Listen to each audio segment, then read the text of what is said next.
Hey guys, welcome to Film Learning, the show dedicated to learning you some filmmaking and learning you good. Now guys, before I get into the episode, I just want to ask you to do something for me. I've noticed a few people are asking, hey, why haven't you posted for ages? What are you doing? Are you dead? And that's because they haven't been getting the sub notifications that I've put up a new video. So if you click that cog icon right down below the video, you can tick the option to get notifications when I post a video and you'll never miss out again. Problem solved. My God. Now guys, I know I said there was a strike tutorial coming, and it still is. I've had a crazy week as far as work goes, and I really wanted to make some cool example shots to show off Strike in all its glory. But unfortunately, I just haven't had enough time to shoot them. So today, instead of a straight tutorial, I want to talk about a few tips and tricks to get the most out of the pack, and a little insight, just a little, on how it was created. So firstly, I want to address something I've had people contact me about. They've added a strike layer to their shot and they've ended up with a square box around the lightning. Well, why is this happening? Well, there's two reasons. One, you've scaled the lightning down way too far so that the borders are showing in the shot like this. See? It looks awful. And two, because you haven't framed the shot to match the lightning you chose. Well, let me explain that a little. Each of these lightning layers is based on a static shot, locked off on a tripod. If you've watched The Flash, you'll notice the majority of the shots when Barry enters or leaves a scene, it's a locked off shot. This is done so that Barry can interact with others in the shot via compositing while moving at super speed. It's also done so they can speed up the shot without it looking like, they sped up the shot. You'll also notice that most shots end up with your actor in a medium shot. Once again, that's indicative of the show. So just remember, you've got to frame your shot to suit the lightning. So frame them like they would on The Flash. Just watch a few episodes and just see how they shoot things and you'll be fine. The lightning sequences can't do everything, so treat them like any stock footage pack, and by that I mean just be aware they do have limitations. And if you try to do something they aren't designed for, there's a good chance it's gonna look crappy. The next tip, scaling is your friend. The reason I made each of these lightning sequences 4K wasn't so that people shooting 4K could use them. It was so you could use them in a 2K or maybe even a HD comp, and they would function as both a close-up and a regular full frame effect. So say you're working in a full HD comp and your flash arrives in a close-up. You can just drop one of these lightning layers straight on, and since it's 4K, it's already scaled all the way up for you and you don't lose any quality. It also means that each of these lightning sequences has two uses. Close up, where you don't adjust the scale at all, or maybe just bump it down in scale a little to suit your shot. The other option being a regular full frame effect, where you scale the lightning layer down in the comp until it's the same size as your composition frame, like so.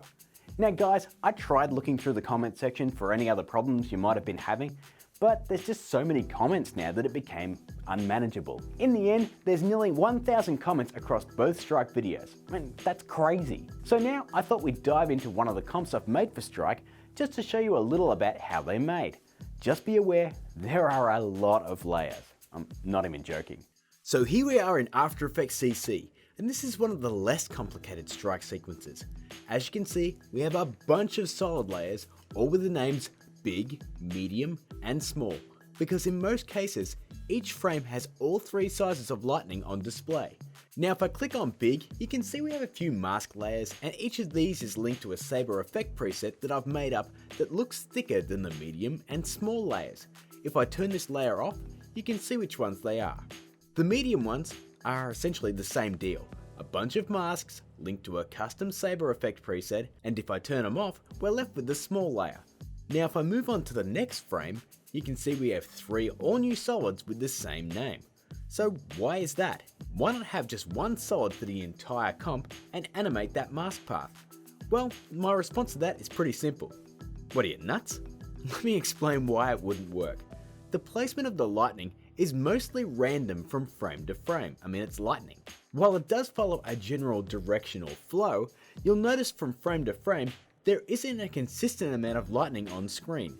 Some frames have loads of lightning like this one, and some only have a few. To animate that with mask paths, oh god, that would be way too hard. It would be counterproductive as well, as mask paths are not generally used for random frame by frame movements. So that leaves us with making each frame a completely original creation and starting from scratch after each frame we finish. You can start to see why this took so long, right? And this is one of the easy ones. Don't get me started on that loop sequence. I might talk a little bit more about making these strike sequences in a vlog episode in the future, but guys, that's just a little bit of insight onto the insane process of making these lightning sequences come to life. Now guys, do I think this is how they do the lightning on the show? Honestly, I have no idea. Whether they've written some sort of procedural lightning simulator or something along those lines, who knows? They never seem to talk about it in any of their effects breakdowns. Well, I think that might do it for this episode, gang. Like I said, I will talk more about compositing strike sequences in the tutorial episode, but I just need some damn time to make the thing. In the meantime, check this out. I've been playing around in Fuse and Cinema 4D on my lunch breaks, and I've managed to make a pretty decent CGI stunt double. He's only in a run cycle at the moment, but I'd love to do an episode on Fuse as well. Guys, once again, thank you so much for watching. If you enjoyed the episode, please like and share it. If you're new, here's the subscribe button right there. We are so close to 40,000 subs, it's insane. We have the Facebook right here, the Twitter right here, and until the next vlog episode hits next week, where I'll be talking about how you can be on the show, keep learning.